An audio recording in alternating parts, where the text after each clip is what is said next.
Segment में हम लोग डिस्कस करेंगे विज्ञान के 10 महत्वपूर्ण प्रश्न और उससे संबंधित कॉन्सेप्ट। ये सभी प्रश्न भौतिक विज्ञान के यांत्रिकी टॉपिक से संबंधित हैं। पहला प्रश्न है, न्यूटन के गति का पहला नियम जाना जाता है। तो आप सभी लोग जानते हैं सर आइजक न्यूटन ने 3 गति का नियम दिया था। जो पहला नियम है उसे जड़त्व का नियम या गैलीलियो का नियम भी कहते हैं। तो ये इसका बी पार्ट सही हो जाएगा। दूसरा जो नियम है जिसे हम लोग बल का नियम कहते हैं, लॉ ऑफ फोर्स, जो कि कहता है संवेग परिवर्तन की दर लगाए गए बल के बराबर होता है। और तीसरा नियम जो कि बहुत फेमस है जिसे हम लोग क्रिया प्रतिक्रिया का नियम कहते हैं। तो यहाँ पे पहले नियम की बात की गई है, तो पहला नियम यहाँ पे हम लोग जड़त्व का नियम लगाएंगे। अगर यहाँ गैलीलियो का नियम दिया रहता है तो वो भी सही होता। गुरुत्वाकर्षण, सर आइजक न्यूटन ने लॉ ऑफ यूनिवर्सल ग्रेविटेशन यानी गुरुत्वाकर्षण के सिद्धांत को दिया था। हालांकि इसका पहले गति के पहले नियम से कोई संबंध नहीं है। संवेग संरक्षण का नियम, ये एक सामान्य नियम है फिजिक्स में। और ऊर्ध्वाधर गति, ये यहाँ पे दिए गए ऑप्शंस में इररिलेवेंट है, तो इसका बी पार्ट सही आंसर हो जाएगा। बढ़ते हैं अगले प्रश्न की ओर। अगला प्रश्न है, साधारण यंत्र किसी व्यक्ति की सहायता करता है। ध्यान दीजिएगा, एक साधारण यंत्र की बात की जा रही है। तो साधारण यंत्र का काम होता है कि कम बल में हम उसी कार्य को कर सकते हैं। ठीक है, देखिए कम काम करने में नहीं, ये नहीं होगा, कम बल का प्रयोग करके उतनी ही मात्रा में काम करने में। तो इसका बी पार्ट सही हो जाएगा। साधारण यंत्र की बात की जा रही है, ठीक है ना। साधारण यंत्र का यही काम होता है कि आप कम बल लगा के उतनी ही मात्रा में काम कर सकते हैं। सी, उतनी ही कम मात्रा में काम धीरे धीरे करने में नहीं, ये तो गलत है। उतनी ही मात्रा में काम अधिक तेजी करने में। साधारण यंत्र काम तेजी से नहीं करता है, वो काम उतनी ही मात्रा में करेगा, बस कम बल में। तो यहाँ पे ये क्वेश्चन हो गया। अगले प्रश्न की ओर बढ़ते हैं। वॉशिंग मशीन का कार्य सिद्धांत आपको बताना है। वॉशिंग मशीन जो है वो सेंट्रीफ्यूज यानी अपकेंद्रण के सिद्धांत पर काम करता है। अपोहन, ये तो एक अलग प्रक्रिया है। विसरण भी एक अलग प्रक्रिया है। उत्क्रम परासरण, ये भी विसरण का उल्टा होता है। ठीक है, तो ये इसमें ए पार्ट सही हो जाएगा। बढ़ते हैं अगले प्रश्न की ओर। अगला प्रश्न है, एक व्यक्ति एक संवेदनशील तराजू पर खड़ा है। यदि वह गहरी सांस अंदर लेता है तो तराजू का रीडिंग बढ़ेगा घटेगा, रीडिंग पर कोई प्रभाव नहीं पड़ेगा। वह बढ़ेगा या घटेगा वायुमंडलीय दबाव पर निर्भर करेगा। देखिए, पहली बात कि तराजू संवेदनशील है, आप इस चीज को अंडरलाइन कीजिए। अगर तराजू संवेदनशील है और कोई व्यक्ति सांस लेता है तो उसके अंदर एयर की क्वांटिटी जब जाएगी तो तराजू का रीडिंग क्या होगा, बढ़ेगा। समझ में आया। अगर यही होता कि तराजू पे खड़ा होकर सांस छोड़ रहा है तो रीडिंग घटता, रीडिंग पे कोई प्रभाव नहीं पड़ेगा। ये गलत है, क्योंकि तराजू संवेदनशील है इसलिए प्रभाव पड़ेगा। वह रीडिंग घटेगा या बढ़ेगा वायुमंडलीय दबाव पर निर्भर करेगा, नहीं, वायुमंडलीय दबाव पर निर्भर नहीं करेगा।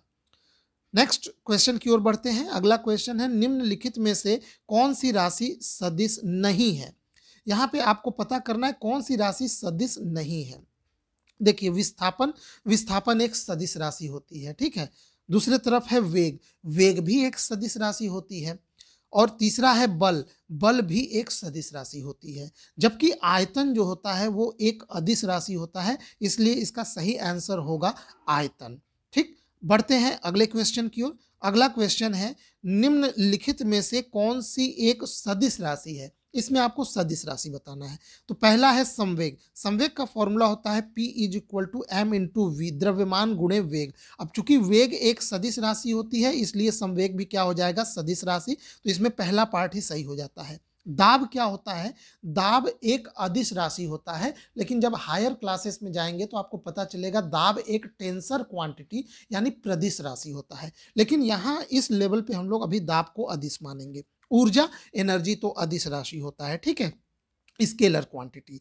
ठीक, अदिश राशि को स्केलर क्वांटिटी बोलते हैं, सदिश राशि को वेक्टर क्वांटिटी। और कार्य भी अदिश राशि होती है। ठीक, तो यहाँ पे ये क्वेश्चन आप लोगों को समझ में आ गया। आगे बढ़ते हैं अगले क्वेश्चन की ओर। अगला क्वेश्चन है, पदार्थ के संवेग और वेग के अनुपात में कौन सी भौतिक राशि प्राप्त की जाती है।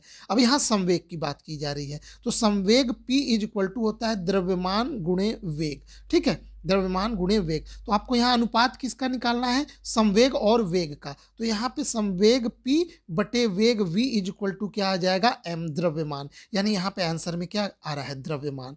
वेग क्या होता है, वेग होता है विस्थापन बटे समय। ठीक है, वेग होता है विस्थापन बटे समय। और त्वरण, त्वरण भी जिसे एक्सलेरेशन कहते हैं, ये भी सदिश राशि होती है। और बल F = द्रव्यमान गुणे त्वरण होता है, F = m × a। ठीक है, बढ़ते हैं अगले क्वेश्चन की ओर। अगला क्वेश्चन है निम्नलिखित में से कौन सी सदिश राशि है? आपको सदिश राशि पहचानना है। देखिए समय जो है वो एक अदिश राशि होती है, चाल भी अदिश राशि होती है। ठीक है, चाल बराबर क्या होता है? दूरी बटे समय, और विस्थापन सदिश राशि होती है, तो इसका सही आंसर हो जाएगा। जबकि दूरी क्या होती है? अदिश। देखिए यहीं पे मैं आपको दो चीज बता रहा हूँ, एक तरफ है वेग और दूसरे तरफ है चाल। ठीक है, वेग चाल। अब यहाँ पे जो वेग होता है वो सदिश राशि होता है, इसमें परिमाण और दिशा दोनों होता है।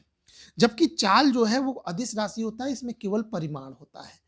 ठीक है, वेग बराबर होता है विस्थापन बटे समय और चाल बराबर होता है दूरी बटे समय। ये जो वेग है, इस वेग का जो मैग्नीट्यूड यानी परिमाण है वही कहलाता है चाल। यानी चाल में अगर दिशा भी जोड़ दिया जाए, डायरेक्शन भी जोड़ दिया जाए, तो वो क्या बन जाएगा? वेग बन जाएगा। समझ में आया?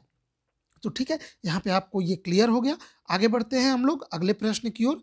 अगला प्रश्न है बल गुणनफल है। आपको बताना है बल कैसे प्राप्त किया जाता है। तो अभी अभी हमने आपको बताया था बल F इज इक्वल टू द्रव्यमान गुणे त्वरण होता है, m इंटू ए। तो जरा देखिए यहाँ पे द्रव्यमान गुणे त्वरण यानी बी पार्ट सही हो जाएगा। द्रव्यमान और वेग m इंटू वी, द्रव्यमान और वेग का गुणनफल क्या होता है? समवेग होता है, p equal to m into v. तो अगर समवेग पूछता तो ए पार्ट सही होता।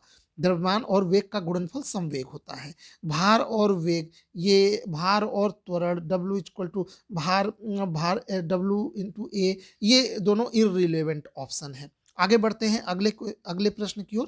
तो ठीक है, आज के सेगमेंट में बस इतना ही प्रश्न है हमारे पास। अगले सेगमेंट में हम लोग हाजिर होंगे कुछ और महत्वपूर्ण इंपॉर्टेंट MCQ के साथ। ये सीरीज हमारी लगातार चलती रहेगी और हम लोग रोज इसी तरह 10 क्वेश्चंस डिस्कस करते जाएंगे, क्योंकि बूंद बूंद से ही घड़ा बढ़ता है।